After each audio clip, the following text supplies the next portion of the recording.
सीधा रुख करेंगे केंद्रीय गृह मंत्री अमित शाह का, क्या कुछ कह रहे सुनाते हैं आपको।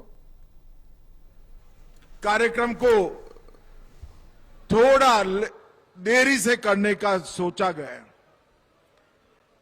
जनसंघ की स्थापना से ही विजय जी राष्ट्रवादी विचारों से रंगे और अंतिम सांस तक राष्ट्रीय स्वयंसेवक संघ और भारतीय जनता पार्टी की विचारधारा को समर्पित जीवन जीते रहे। विजय जी ने दिल्ली के विकास में मेट्रोपॉलिटन काउंसिल के अध्यक्ष के रूप में, सांसद के रूप में अनेक विध काम किए, जिससे आधुनिक दिल्ली की नींव पड़ने का काम हुआ। मैं फिर से एक बार हमारे प्रिय नेता विजय कुमार मल्होत्रा जी को समस्त दिल्ली वासियों की ओर से मनपूर्वक श्रद्धांजलि अर्पित करता हूं। मित्रों, आज हम सब यहां एकत्रित आए हैं। अभी 2 दिन पहले ही 7 अक्टूबर के दिन मोदी जी ने मुख्यमंत्री और प्रधानमंत्री के रूप में लगातार काम करते हुए 24 साल की यात्रा पूरी की है। 24 साल की। देश में एक पहला व्यक्तित्व ऐसा है जो लगातार 24 साल के लंबे कालखंड तक एक बड़े राज्य के मुख्यमंत्री और फिर महान भारत के प्रधानमंत्री के रूप में अहर्निश देश की सेवा करते। और ये 24 साल में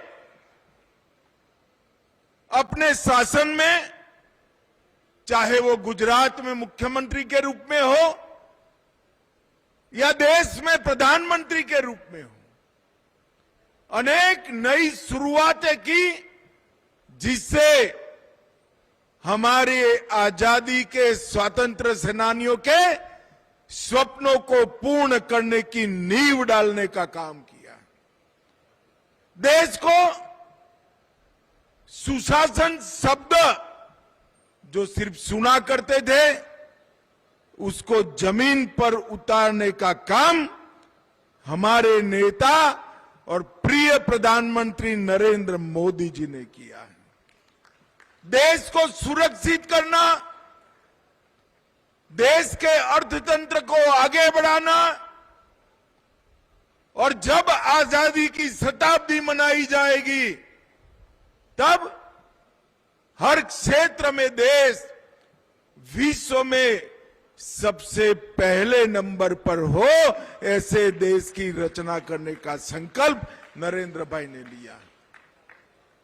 और आज उनके जन्मदिन के दिन ये सेवा पखवाड़ा शुरू हुआ था। तब भी मैं दिल्ली सरकार के कार्यक्रम में आया था। 1700 करोड़ से अधिक की 17 परियोजनाएं या तो लोकार्पण हुआ था या भूमि पूजन हुआ था।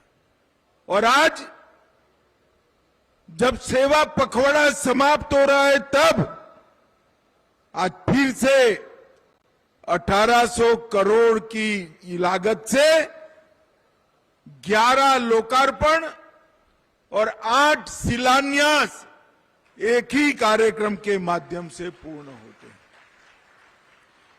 परंतु मित्रों, आज के कार्यक्रम का एक अलग महत्व है। आज के कार्यक्रम में लगभग 80% काम यमुना जी को निर्मल बनाने की योजनाओं के साथ जुड़े हैं। जब दिल्ली की जनता ने परिवर्तन किया तब। अभी रेखा जी मुख्यमंत्री नहीं बनी थी, मोदी जी का धन्यवाद का कार्यक्रम भाजपा मुख्यालय पर था, तब मोदी जी ने कहा था कि भाजपा सरकार की प्राथमिकता में सर्वोच्च क्रम पर मां यमुना को शुद्ध करने का काम रहेगा। कई लोगों ने ऐसा कहा।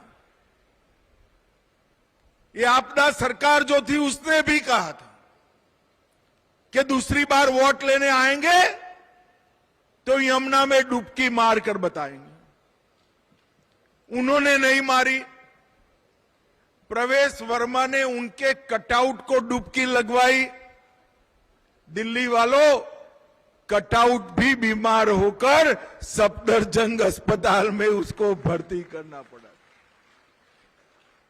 उन्होंने डुबकी नहीं लगाई, उनको दिल्ली वालों ने डुबो दिया। मोदी जी ने वादा किया था, मैं आपको भरोसा दिलाता हूं कि लोकसभा के चुनाव के पहले पहले यमुना जी को हम स्वच्छ करने का काम पूरा कर देंगे। और मैं इसलिए कह रहा हूं,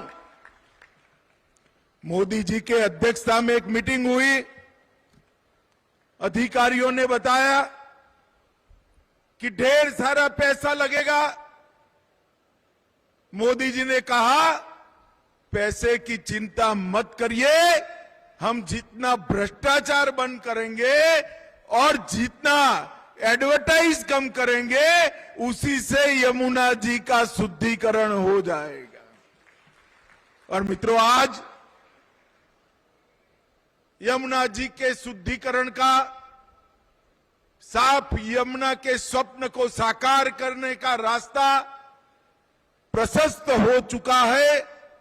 और 7 महीने में न केवल दिल्ली के सामने यमुना जी जब गंगा जी को मिलती है, प्रयागराज तक यमुना जी को स्वच्छ करने की कार्य योजना नरेंद्र मोदी जी के नेतृत्व में बन चुकी है।